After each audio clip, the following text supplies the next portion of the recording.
Shalom semua kekasih Tuhan. Tema hari ini adalah jadilah pembawa keselamatan. Kekasih Tuhan, Natal selalu identik dengan celebration, hadiah, dan tak jarang juga kemewahan yang kadang itu sangat berlebihan. Sehingga tidak ada unsur Tuhan yang bisa dilihat oleh dunia. Kekasih Tuhan, saya hari ini tidak lagi membahas tentang Yesus lahir di Bethlehem, di Palungan. Enggak. Udah enggak zaman lagi seperti itu. Tapi saya mau sampaikan sesuatu yang jauh lebih berarti. Tujuan Tuhan lahir di bumi ini, tujuannya untuk apa saudara? Keselamatan. Saudara dan saya adalah orang-orang yang sudah diselamatkan. Oke. Setelah kita diselamatkan, tentu saja saudara, ada sebuah tanggung jawab. Di mana kita punya tugas yaitu menyelamatkan. Oke.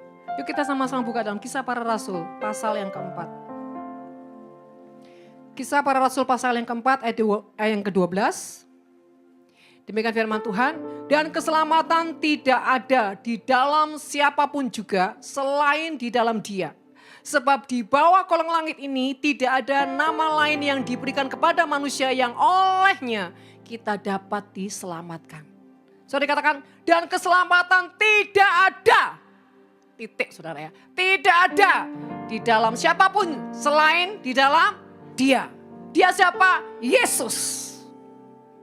Jadi kalau keluarga kita belum kenal Yesus, mereka selamat gak? Tidak. Tapi saudara selamat gak? Kayaknya iya, kayaknya enggak Bu. Karena saya ini Kristen panas. Apa Kristen panas? Kristen yang Paskah dan Natal. Itu Kristen panas. Kan firman Tuhan Bu, Alkitab ya. Firman Tuhan bilang janganlah engkau suam-suam kuku. Tidak panas dan tidak dingin. Ya saya ini panas Bu. Panasnya apa? Waktu Paskah dan Natal saya panas. Di luar itu saya kedinginan Bu di luar. Saudara kekasih, kita harus meyakinkan buat terutama kita sendiri. Di luar Yesus kau binasa. Terus kita jangan bilang gini sama yang lain. Kamu gak Kristen toh, mati binasa. Jangan saudara dibakar nanti. Gak perlu juga seperti itu. Orang Kristen gak perlu gembar-gembor seperti itu. Yang berfirman itu kehidupannya, bukan mulutnya saja.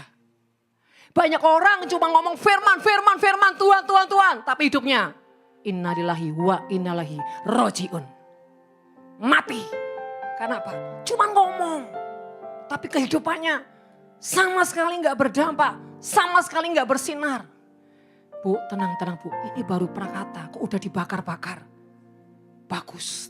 Itulah akibat panas tadi. Saudara terkasih, dikatakan sebab di bawah kolong langit tidak ada nama yang lain diberikan kepada manusia yang olehnya kita dapat diselamatkan. Artinya hanya satu juru selamat yaitu Kristus Yesus Tuhan. Yakini pada hidupmu apapun yang kau hadapi hari-hari yang kau sedang lewati, bahkan setiap banyak tekanan pergumulan apapun. Ingat, stay, tetap setia di dalam Yesus. Apapun yang terjadi, jangan meninggalkan Tuhan. Jangan berkhianat. Stay, tetap setia, tetap yakin, tetap percaya. Hanya Yesus. Angka mati. Terutama yang masih muda-muda, yang masih butuh-butuh pasangan hidup. Bilang hanya Yesus, angka mati, bukan yang lain. Biarpun sepertinya angkaku expired, tetap hanya Yesus. Yang yes sudah kawin, dia bilang yes. Ya, selanjutnya Kisah 11 ayat 14. Ia akan menyampaikan suatu berita kepada kamu yang akan mendatangkan keselamatan bagimu dan bagi seluruh rumahmu. Saudara, keselamatan itu sampai dalam kehidupan kita, jiwa dan roh kita. Tandanya orang diselamatkan itu apa sih saudara? Dia tidak lagi terbelenggu dalam setiap kelemahan. Dia tidak terbelenggu di dalam setiap kutuk. Tapi dia sudah mengalami kemerdekaan karena dia sudah diselamatkan. Tapi ya, anehnya wajah-wajah masih banyak yang terbelenggu. Bukankah Tuhan tidak memandang rupa? Tapi saya mandang rupa, biarlah. Saudara terkasih, wajah orang-orang yang merdeka itu enggak gini. Suram. Suruh nari. Suruh nyanyi. Bebannya kasihan. Terlalu berat. Itu rantai kapal yang sedang diikat itu saudara. Ya, jadi kalau saudara pujian, penyembahan, lihat sebelahmu gini. Bilang gini, apakah kau berbeban berat? Kekasih Tuhan, kalau engkau adalah orang yang diselamatkan, tunjukkan pada dunia. Engkau orang yang tenang dalam menghadapi setiap masalah dan pergumulan. Kau gak usah ribet, gak usah stres. Ngapain? Tenang saja. Tenanglah jiwaku dalam naungan sayapmu, menembus awan kelabu. Apa yang terjadi? Pandang kemuliaan-Mu. Di dalam tekanan, di dalam masalah tetap memandang Tuhan, memandang kemuliaan-Nya. Selalu ku rindu. Kata malaikat, masa sih? Lega dalam hatimu, mengikuti rencanamu. Yesus Tuhan Rajaku.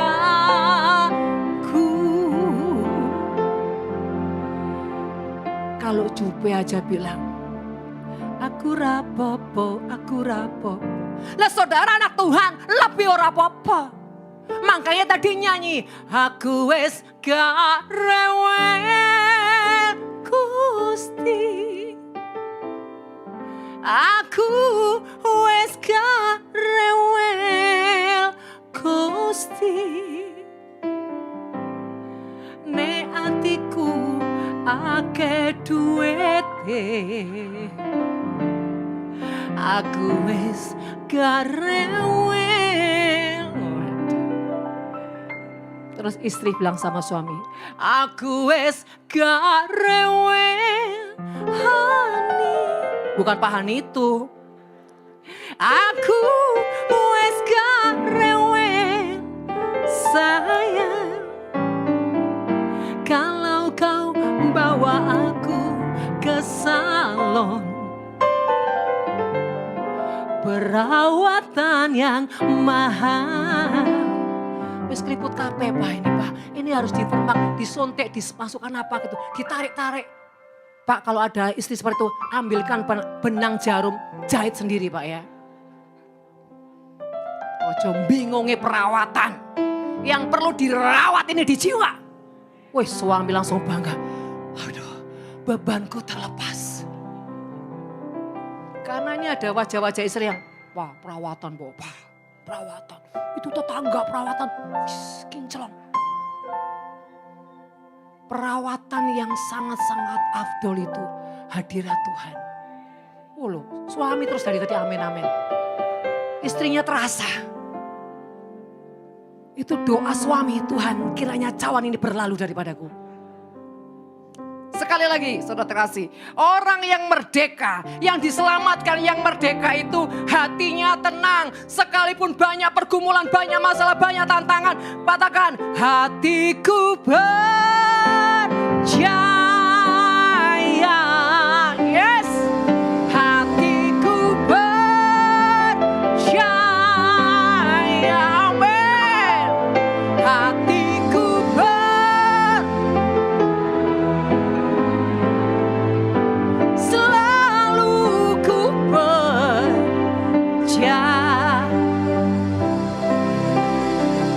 bulanan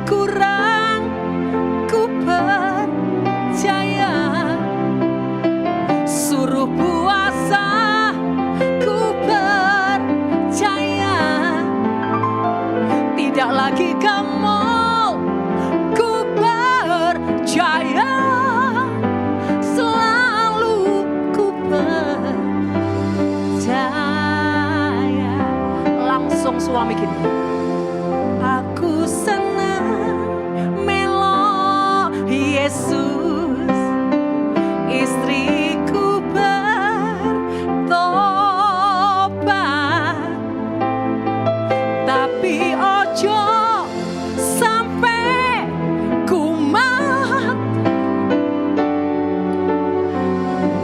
iku jenenge tomat.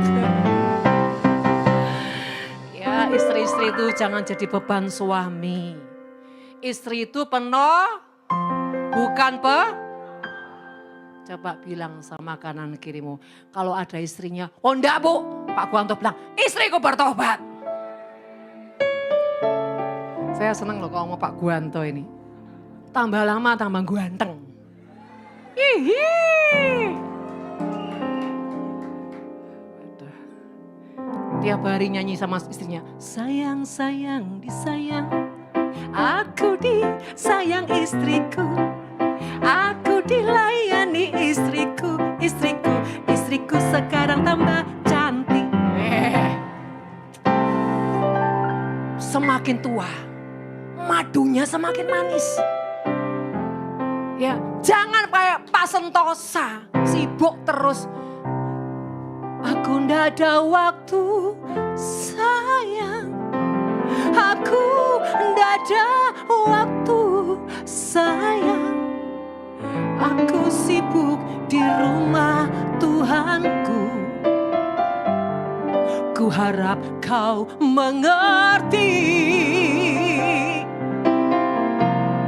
karena ini sudah akhir zaman.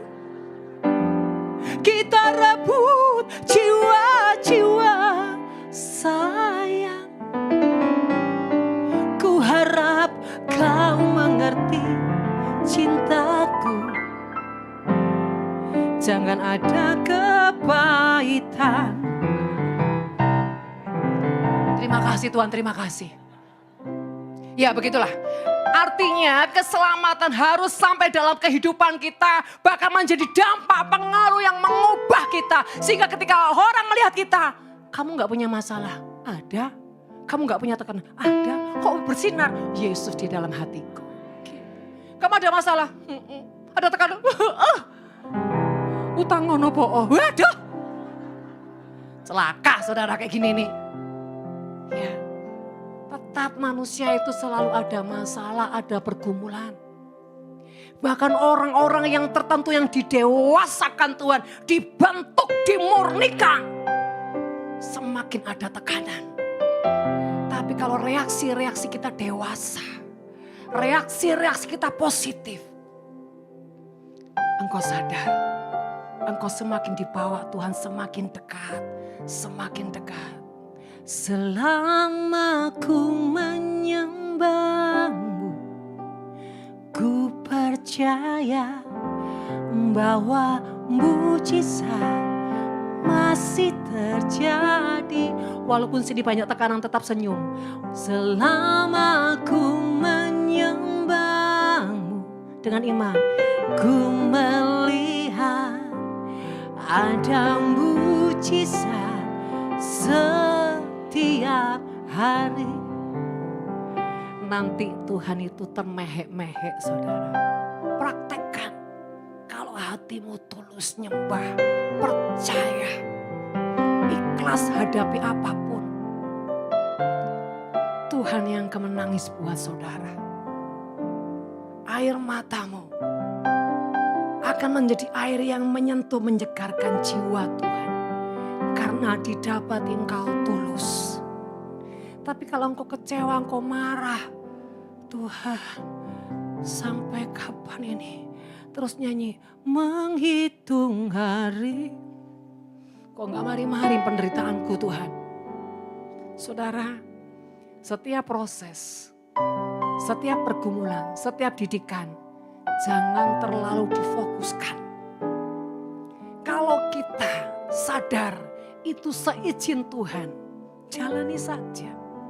Kalau kita sadar itu kesalahan kita, ya bertobat. Kalau kita sadar itu seizin Tuhan mendatangkan kebaikan, ikhlaskan. Ketika kita mengikhlaskan apapun yang Tuhan izinkan, kita harus lewati. Sekalipun tidak mudah. Percayalah, Tuhan sedang menyediakan yang spesial atas hidupmu. Jangan berburuk sangka dengan Tuhan.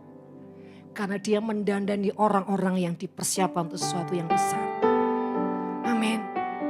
Dan saudara, di saat saudara sedang mengalami pergumulan, tekanan apapun, ketika hatimu menjadi punya reaksi-reaksi yang benar, yang dewasa, tenang di dalam hadiratnya, tetap belajar berpikir positif dan mengucap syukur, maka disitulah sinar kemuliaan Tuhan memancar atas hidupmu, dan disitu akan menjadi dampak buat keluargamu.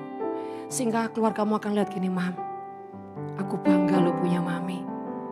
Mami punya masalah besar, tapi Mami tenang. Mami tetap setia, tetap baca firman, tetap nyembah, bahkan kita semua brengsek. Mami tetap sayang sama kita, Mami nyentuh sama kita, Mami gak seperti tetangga yang mak lampir itu. Mami tenang, Mami senyum, aku tahu Mami lagi banyak tekanan. Tapi Mami tetap menunjukkan reaksi-reaksi yang benar. Saudara, ini loh yang dimaksud berdampak. Sinar Tuhan bereaksi, berradiasi di dalam keluarga. Sehingga keluarga gak ketakutan. Mamaku aja tegar kuat, senyum, tetap setia sama Tuhan. Berarti aku harus lebih fight. Gitu. Jangan bilang ini, ayo ke gereja, nanti ke gereja dikutuk. Kristen gitu amat.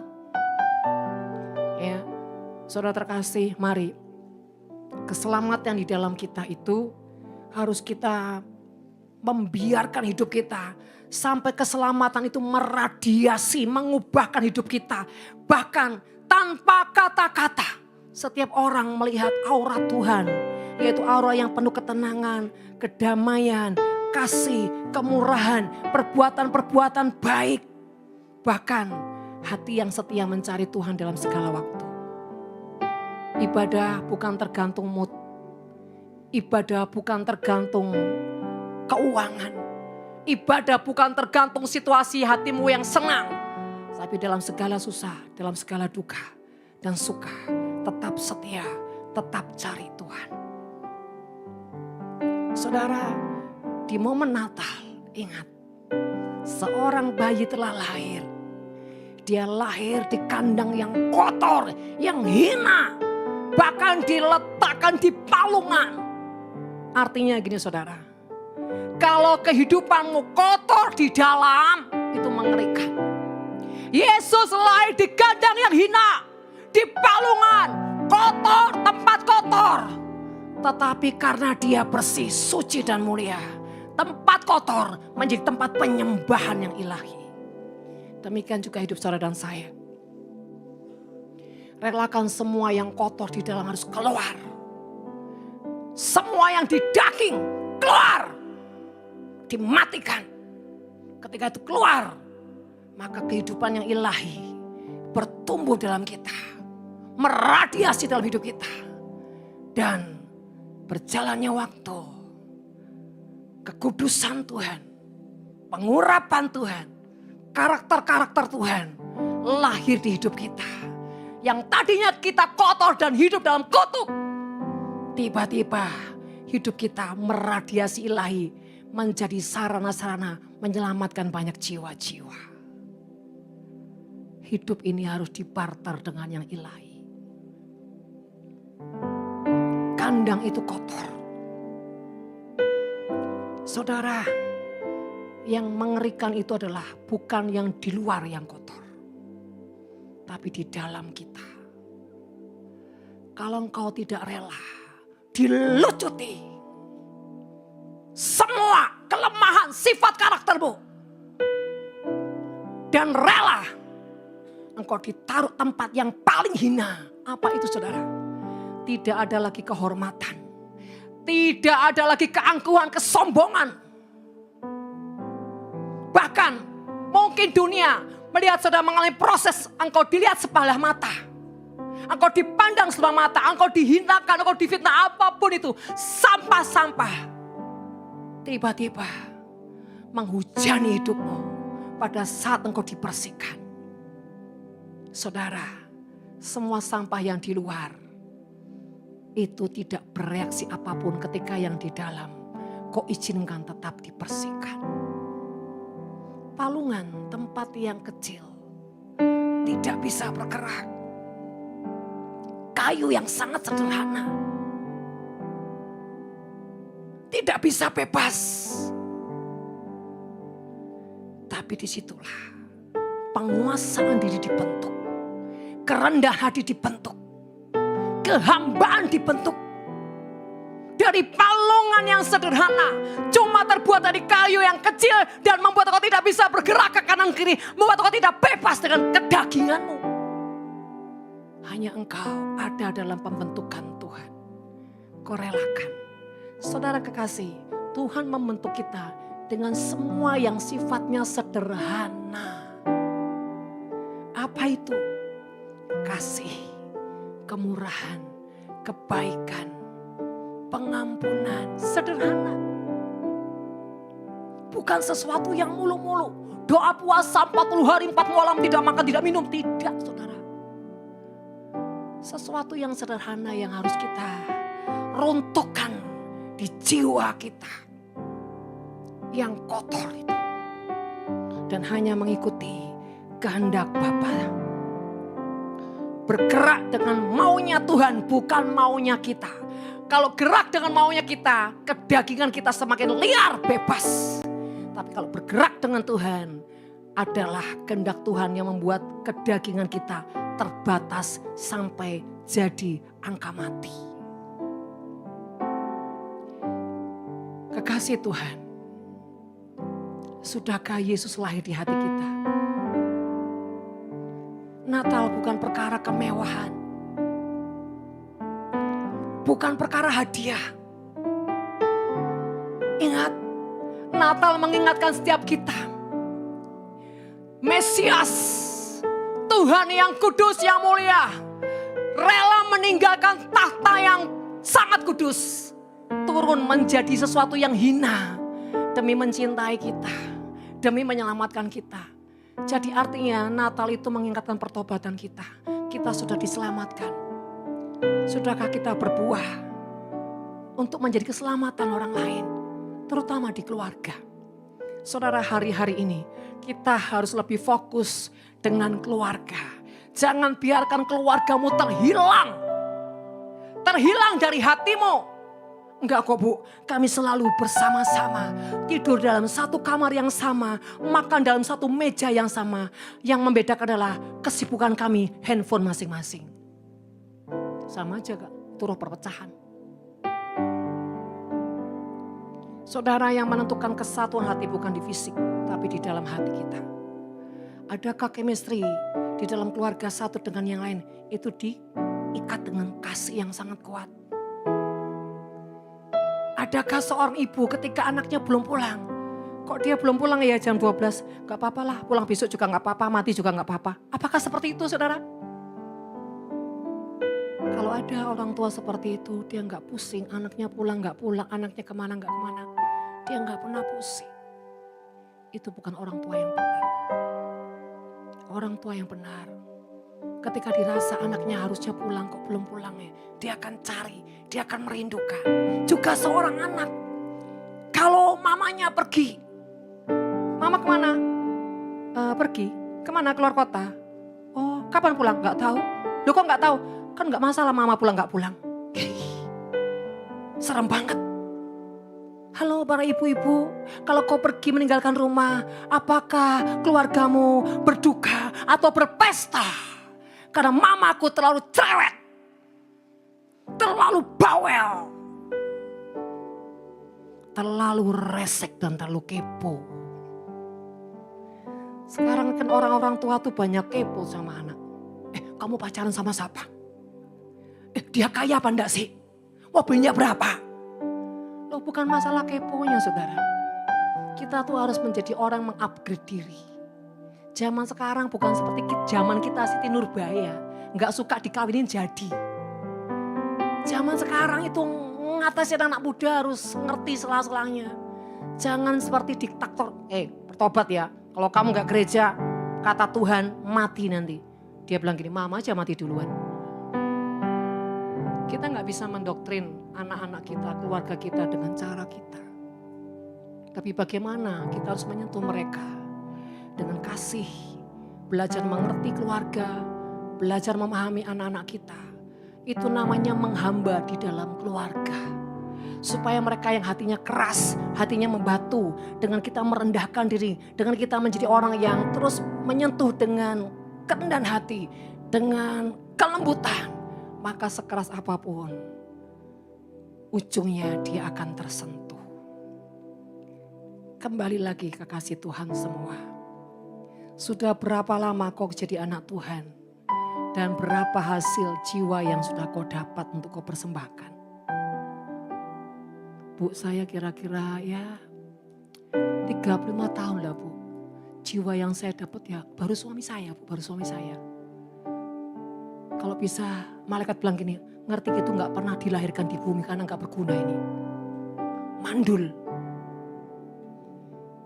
Mari saudara, kesampingkan semua keegoan, kesampingkan semua yang membuat engkau terhilang di hati anak-anakmu, di hati orang tuamu, di hati keluargamu. Bahkan kesibukan, maaf ya, kesibukan rohani. Jangan sampai membuat engkau kehilangan hati keluargamu. Saya bukan tidak menghargai sebuah pelayanan. Tapi kalau pelayanan membuat engkau kehilangan keluarga, saya sarankan ya, gak usah pelayanan.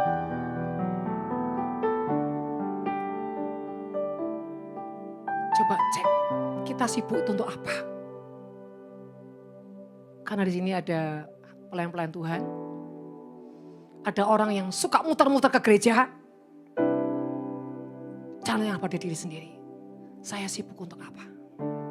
Kehendak Tuhan, suka-sukaku, kebenaranku. Saudara, mari. Yesus sudah lahir di dunia. Bahkan mengalami banyak penderitaan. Ujungnya supaya dia memberikan keselamatan buat kita. Dan ketika kita diselamatkan, kita juga harus menyelamatkan orang-orang di sekeliling kita. Kita nggak boleh cuek. Nggak boleh terlalu sombong, angkuh sehingga nggak bisa menyentuh keluargamu. Saudara, sebenarnya penyakit manusia itu cuma satu, sombong. Saudara terkasih, kalau kita mau menjadi penyelamat jiwa, cuma satu, harga mati, kerendahan hati. Kalau kita nggak rendah hati nggak bisa kok saudara. Kita tuh nggak bisa menyentuh hati seseorang tanpa kita merendahkan diri. Bahkan maaf ya, seringkali saya ngomong jadi keset. Sampai orang bisa mengalami kasih Tuhan atas hidupmu. Hadiah yang terindah di hadapan Tuhan adalah ketika Tuhan melihat, nah keluargamu sekarang bagaimana? Iya Tuhan, setahun ini aku fokus untuk keselamatan keluargaku. Aku bersyafaat untuk mereka. Aku rajin menyentuh mereka. Aku rajin berbuat kasih. Dan aku rajin Tuhan menjadi teladan. Supaya mereka melihat Yesus dalam hidupku. Dan ujungnya mereka dipulihkan. Wah itu Tuhan senang sekali saudara.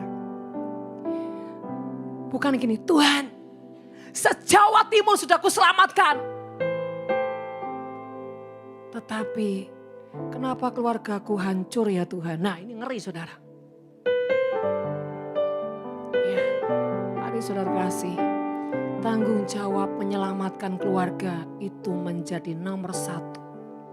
Karena dunia ini sudah semakin mengerikan, semakin jahat.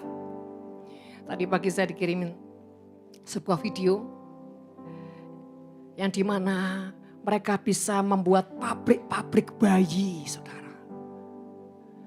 Ngeri sekali. Manusia sudah bisa menciptakan manusia. Ngeri sekali saudara.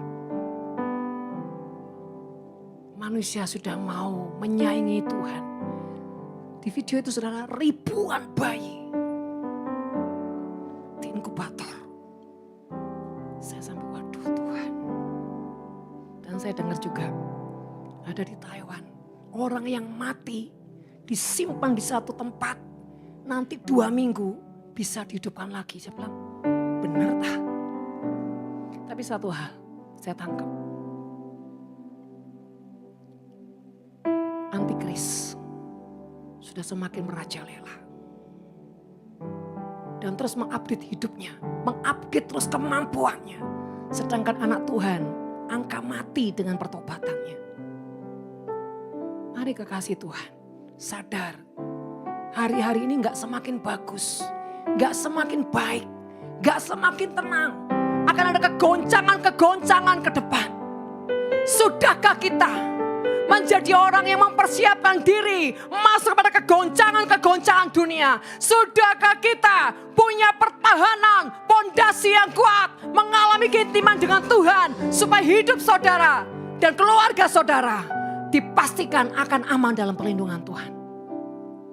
Saudara, mari jangan fokus kita kemana-mana. Hari-hari ini benar-benar cari Tuhan. Kejar Tuhan, bergaul dengan Tuhan, baca firman Tuhan. Jangan Alkitab saudara buang. Saya nggak perlu Alkitab, Bu, sekarang sudah zamannya handphone. Salah besar. Kembali ke sini. Karena ketika saudara hanya mengandalkan baca Alkitab di handphone, percayalah saudara nggak akan fokus. Karena di handphone itu banyak radiasi spirit yang jahat. Banyak gangguan-gangguan notifikasi yang membuat saudara tidak bisa fokus. Kembali ke kitab perjanjian. Semakin kau banyak baca firman, semakin banyak kau punya perjanjian dengan Tuhan. Semakin kau punya jaminan atas hidupmu dan keluargamu. Mari kekasih Tuhan. Setiap Natal, jangan pusingi kemewahan, jangan pusingi yang lain-lain. Sekian tahun kau mengikut Tuhan, kau melayani Tuhan. Apa yang sudah kau buat? Apa yang sudah kau persembahkan di hadapan Tuhan? Dan seberapa kau mengalami kedewasaan dengan Tuhan? Dan seberapa kau mengalami radiasi-radiasi dalam Tuhan? Sehingga hidupmu menjadi dampak. Dan kau tidak lagi terbelenggu dengan hal-hal yang gak penting. Kau harus punya keputusan. Aku tidak mau lagi hidup dalam belenggu-belenggu kedagingan. Belenggu keduniawian. Satu tujuan hidupku, diselamatkan dan menyelamatkan.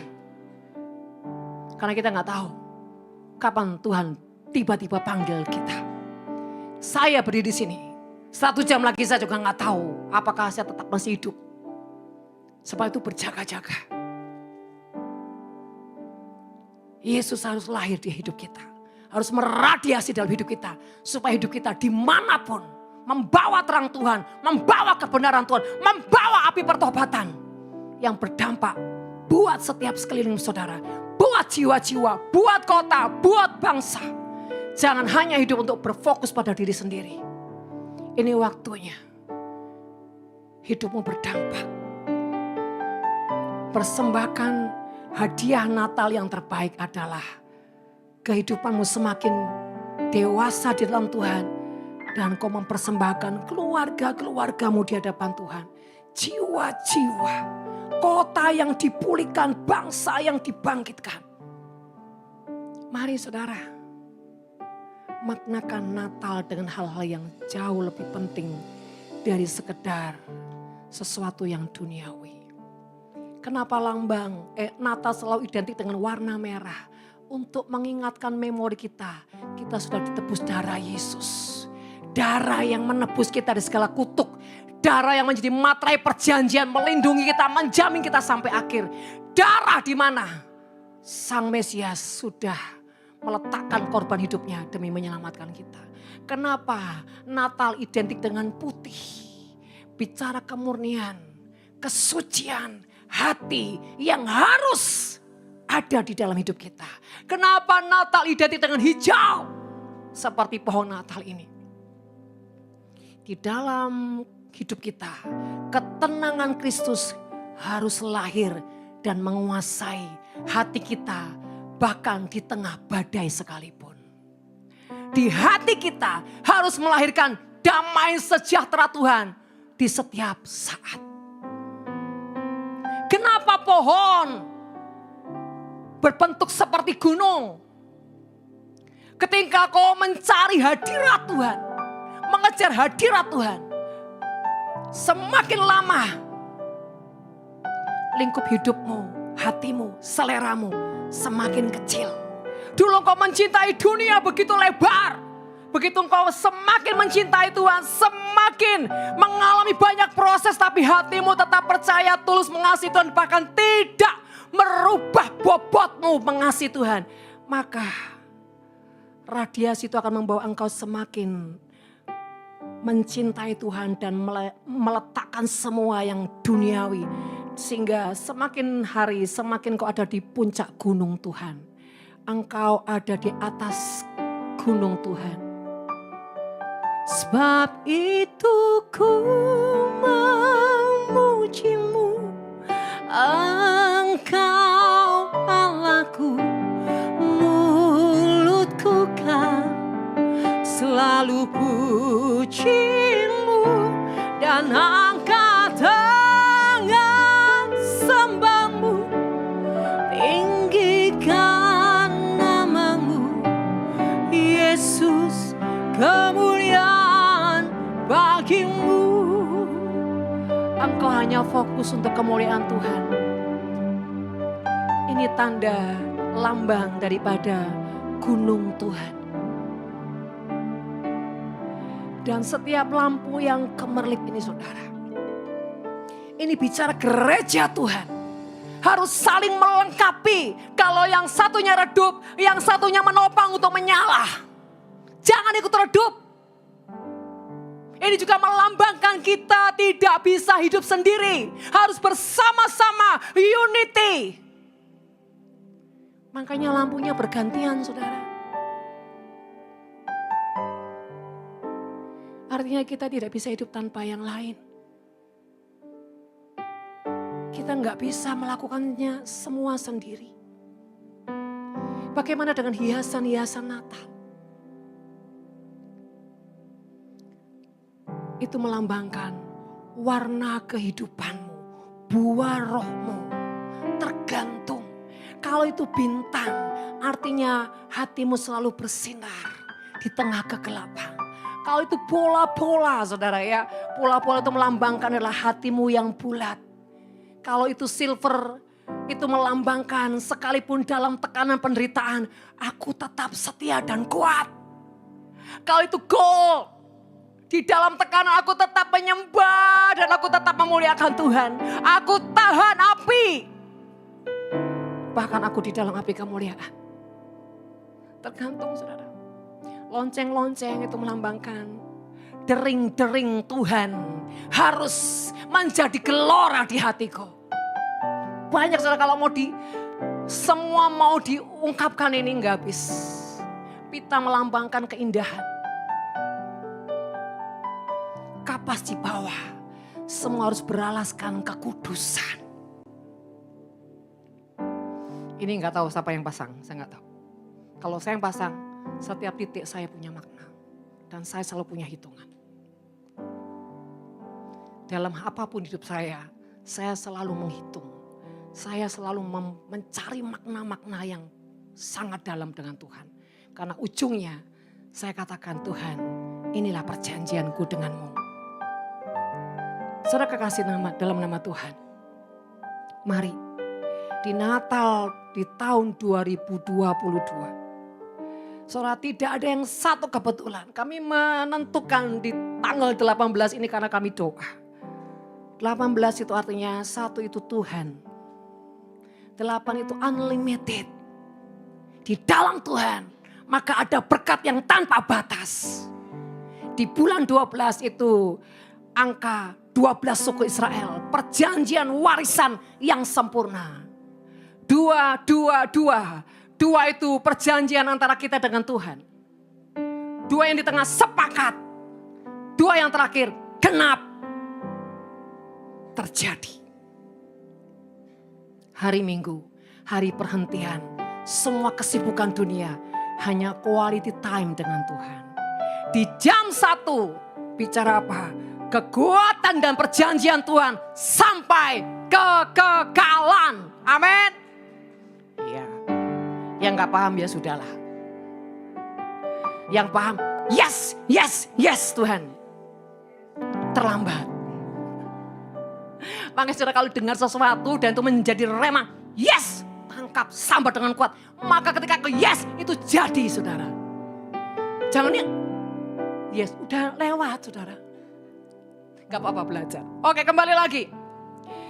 Mari saudara terkasih, maknai Natal dengan setiap pertobatan. Karena kita semua sudah diselamatkan, maka kita harus mewariskan keselamatan baik kepada keluarga, lingkungan, kota, bangsa.